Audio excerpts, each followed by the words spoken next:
introduction of the rise in employers' national insurance contributions, which, as you know, has subsequently proved a bit controversial. I'm interested in what you think about the impact on employment, inflation.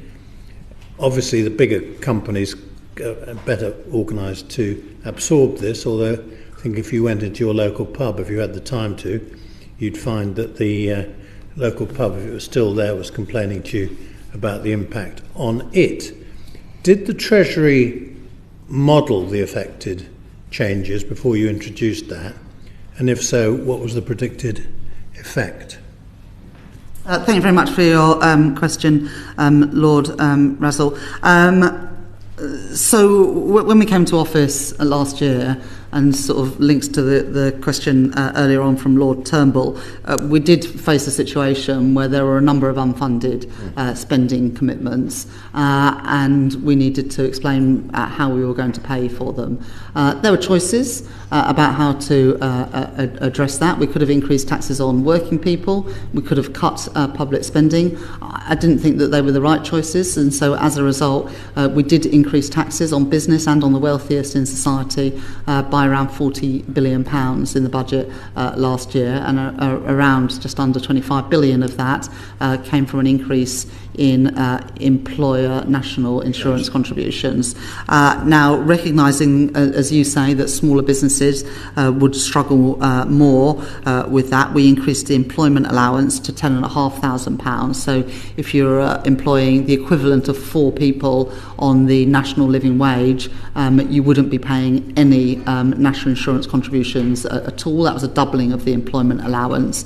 It means around 1 million businesses are paying either less or no more national insurance than what they were previously. But of course, on bigger businesses, especially employment-heavy businesses, do face or have faced an increase in that burden. But the counterfactual would have been either higher taxes on working people who have already had to absorb, the vast amount of the cost of living challenges. It would have meant cuts in public services that had already been starved of resources for many years under the austerity of the previous government, or it would have meant more borrowing, which I just don't think would be the right approach, and would have meant that the Bank of England weren't able to cut interest rates by 4 times in the last year. And of course, those lower interest rates benefit both households, especially with mortgages or other lending, and also help businesses who have also paid a heavy price for the sharp increase in interest rates that we've seen over the last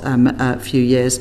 So that money that we raised, including the national insurance contributions, we used to put our public finances on a firm footing, and also enabled us to put that additional money, £29 billion extra a year, into the National Health Service. So they were the right decisions in the circumstances that we faced, and I continue to defend those. The modelling via the Office of Budget Responsibility, I think, should be the place to go to look for the impact of policies. But you can't, in my view, look at individual policies on their own. You have to look at what the alternatives were, and I think the alternatives would have been an awful lot worse.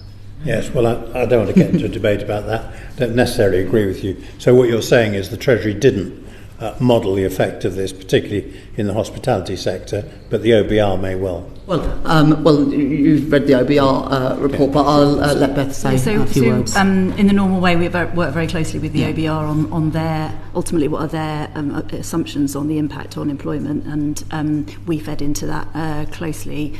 We also did, as we do for all of our budget measures, sort of sectoral analysis and that kind of thing, but as the Chancellor said, a lot of that is also looking not at individual measures, but looking at the cumulative impact of those across the piece. Yeah, I'd just also say this.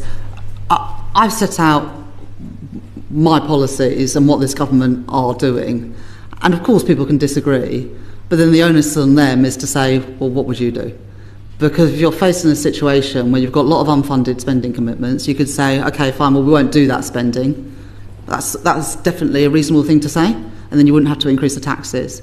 Or you could say, well, I want to pay for those public services that have been promised, in which case you can either borrow to fund that, and therefore you wouldn't have benefited, I don't believe, from the cuts in interest rates, and we would have paid higher costs of government borrowing, or you could say, well, tax someone else. Well, that's fine, but you have to say who.